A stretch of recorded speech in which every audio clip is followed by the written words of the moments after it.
Hello everyone and welcome to Nervous Nessie. This is the fourth video in my money saving series, and we're talking about ways to save money that you can put towards travel. And today we are going to be focusing on buying used.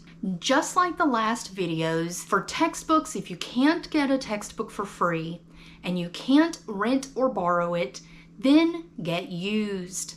Used textbooks are significantly cheaper. If you go on Amazon and you look to buy a textbook, look in the used section. They do have the textbooks rated. They have them as very good, like new, I think good, somewhat. They have levels to it. And it actually tells you what each level means. Maybe there's writing and highlighting in the textbook. Maybe the cover looks all scuffed up and looks terrible. If these things don't matter to you, then buy used. And if you really don't care, you just need a textbook and you need it for cheap, get the lowest level. You might have a couple of pages missing from the textbook, or they may be torn and it's hard to read, but it will save you money. When I was taking my classes and needed textbooks, the first thing I looked at is how much the original cost was going to be.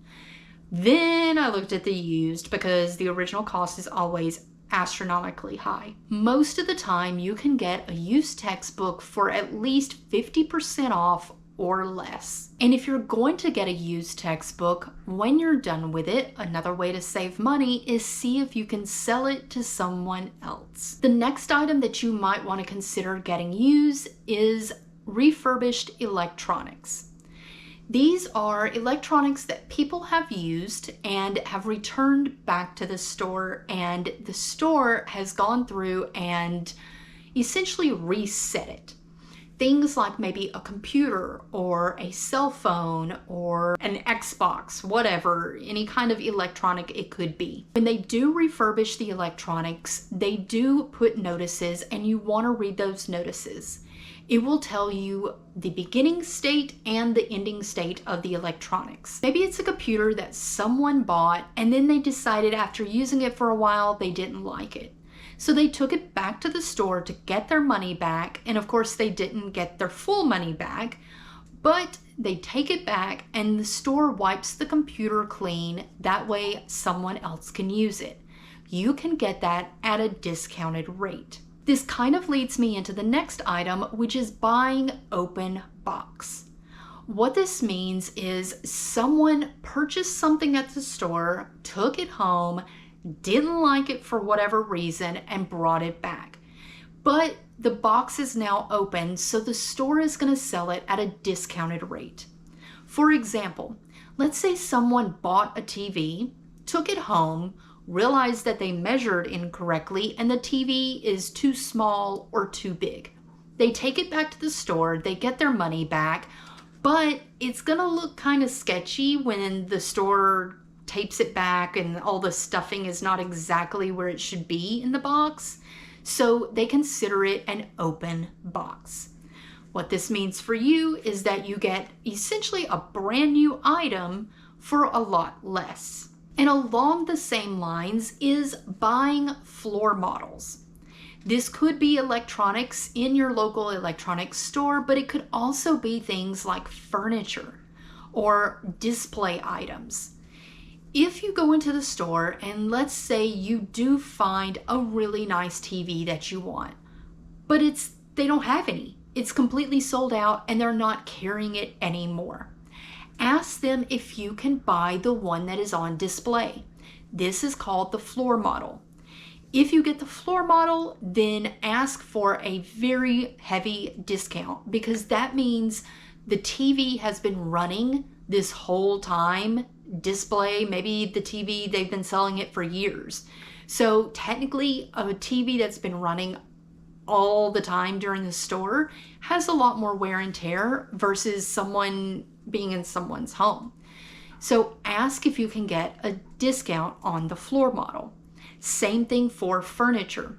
People go into the furniture store, they plop down on a couch or they look at a table or something. It kind of gets a little bit of a wear and tear from all of that, but it still looks good. Then ask for the floor model and get that heavy discount. If you're buying home items or clothes, then try buying used at your local thrift store. I feel a little weird buying used clothes. It just kind of grosses me out. Of course, you can always wash the clothes, and you want to inspect the clothes whenever you do go to buy them. But you do get a heavy discount on used items at thrift stores. And depending on where you live, you could get a great deal at thrift stores. If you are living in a large city like New York or Los Angeles, some of the thrift stores that are near the more high-end communities, for example, like Manhattan or Beverly Hills, they don't just throw their stuff out, they'll donate it to the local thrift store. And you could go into the store and find Gucci and Prada and all of the brand name items for a huge discount. If you're looking for something a little more obscure, then maybe go online and check out eBay. eBay is a platform where people sell used items, and you can find a wide variety of things on the website. This would be a lot of oddball items that you probably wouldn't find in stores, but you can find at a heavy discount on the eBay website. Other websites where you can buy used items could be Facebook Marketplace or OfferUp. I have used both quite a bit to buy used items and to sell my used items, but there is that word of caution. You are going and meeting the person to buy their item. If you are going, I suggest take someone with you for safety. Also, try to go during the day and try to meet in a public place, maybe the local mall or a shopping center, instead of going directly to their home. However, there are times that you do have to go to their home. I have bought furnitures. In fact, the chair that I'm sitting on right now is from Facebook Marketplace. And you have to go to their home to pick up the furniture. If you do, again, try to go during the day. Try to take someone with you. And my personal rule has always been only take enough cash for what you negotiated the price of the item. Don't just walk up with a $100 bill and expect them to have change, because number one, they may not, and number two, they could grab that $100 bill and slam the door in your face. Also, ladies, if you're going to be doing this, if you're going to have your cash, don't carry it in your wallet.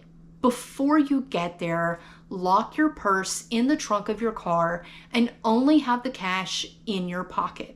And the last thing I wanted to talk about that you could get for used that a lot of people really don't think about is cell phones. There are certain types of people in this world that every time the new cell phone comes out, they have to buy the newest item.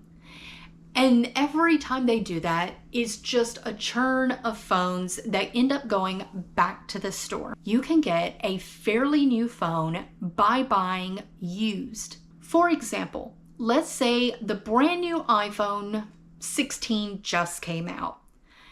Those people who bought the iPhone 15 are running to the store to get the iPhone 16.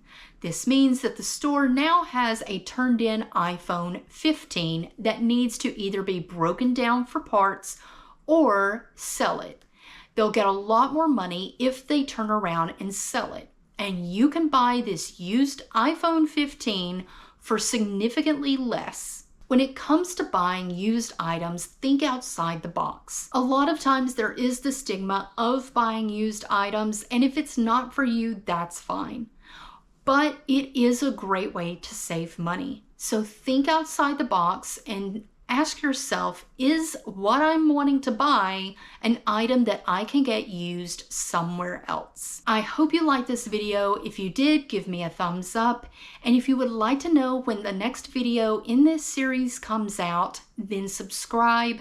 And I look forward to seeing everyone in the next video. Bye.